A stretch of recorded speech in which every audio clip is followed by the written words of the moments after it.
Can you tell us who you are really shortly? Tell us something about yourself. Where are you from? Where did you grow up? What do you like doing on a free day? So I'm Ivettel, and I'm a software engineer by trade. And ever since coming out, I slowly drifted into activism. It was more like doing of necessity than something I really wanted to do. But since trans rights are in, well, it's been quite a rough few months and years for the trans community, and I felt like if someone should speak up. So as an out trans woman, I decided to take a role in the trans community as kind of a spokesperson. Yeah, and I mean, I like to do a lot of things. Like I'm a software engineer by trade, as I said, and I really like software engineering and technology in general. I also like nature. I ski a lot, hike a lot. I like biking. I have a beautiful convertible car that I love driving around with the roof down. So that's the kind of life that I want to lead, and not like going around and talking about these issues all the time. But I feel like I just have to. But what is your earliest memory of feeling that something was different about you, or different about how you saw yourself compared to how others perceived you?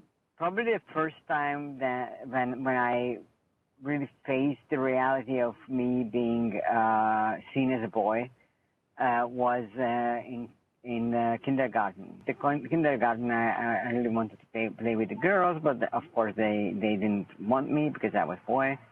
And with the boys, so that didn't feel right to be around with the boys. Nonetheless, like I kind of tried. By my 20s, I always said, like, I have a female inside of me. By the time I realized that I need to do something about these feelings, because it started to develop into severe depression. It's hard to give any other feeling that is anything similar. But it's like this deep, frustrating thing that keeps you from feeling okay with yourself. And once I managed to transition physically and also social transitioning, then these feelings basically went away. It's not like I don't still have feelings around not being perfectly okay with my body. I do have the things that I don't really like about my body, but like those feelings are few and far between by now. I'm mostly comfortable with who I am. It's becoming really uncomfortable to stay here as a trans person. For example, when I want to pick up a package, I have to show my ID, and then I'm coming out, and not just to the person sitting there, but in most cases also the people just standing by. But like verbal violence is quite regular, and with the amount of smear campaign that's going on, I think it's just a matter of time before physical violence becomes the norm against trans people. What place in Hungary or Budapest will you miss? What is one of your favorite places to go to? And maybe you have a nice memory to share about it. Actually, I really like Budapest, and it breaks my heart that I have to leave Budapest. Not just because of the city, but also because of countless friends and colleagues that I'm going to miss. And there are a lot of places nearby Budapest that I really like the Matra is my favorite mountain range that I really like hiking there. And just yesterday I was going on a hike with a friend in Matra, and when I sat back in my car, I felt like, okay, probably for quite some time, this is the last time I'm here, and it kind of was a very emotional moment for me when I realized that most probably for years I won't be coming around that area. Do you think that there will be a point that you feel like, okay, now I have done enough, I want to go back to my own life? Yeah, I mean, it always happens. From time to time I think that maybe it's time to just let it go, especially now that I'm moving to Berlin, because I just gave up the hope that I will get my legal gender recognition here in Hungary. So I decided to move to Germany, and like I feel like I should really just be a normal person, like everybody else. I shouldn't. Trans status shouldn't be part of my everyday identity, right? Yeah. I would want that to be a fact that is not important anymore. At the same time, things keep happening, and like every time I think that it's about time that I just stopped doing activism and just concentrate on my own life, always something happens that makes me think that, come on, we are not there yet. We are not at the point where it's fair to say that I'm out of this business.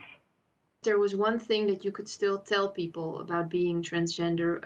What would that be, and what would you like them to know? Yeah, so what I really want people to know is that trans people and trans activists are not part of some kind of conspiracy. We are just people who want to live our life without feeling pain. That's all we want. We are not here to turn other people into trans. I really don't want anyone to be trans, honestly. I just want people to feel okay with themselves. And like making this into some kind of a culture war is very hurtful. What are you most proud of in your activism? What I'm proud of is how I could reach so many people with the interviews that I gave. So what I see is like a lot of people coming up to me and saying that they are grateful that they could hear about this topic and that it opened their eyes onto it. Some other people who are trans are grateful because they see that by giving these interviews, I'm giving up part of my privacy, and that this actually helps the community. And I also was one of the co-organizers of the first Budapest Trans Pride, which is also kind of awesome. I would like to know, what does this week mean to you, and why is it important? For most LGBTQ people, I think Pride is more about a demonstration against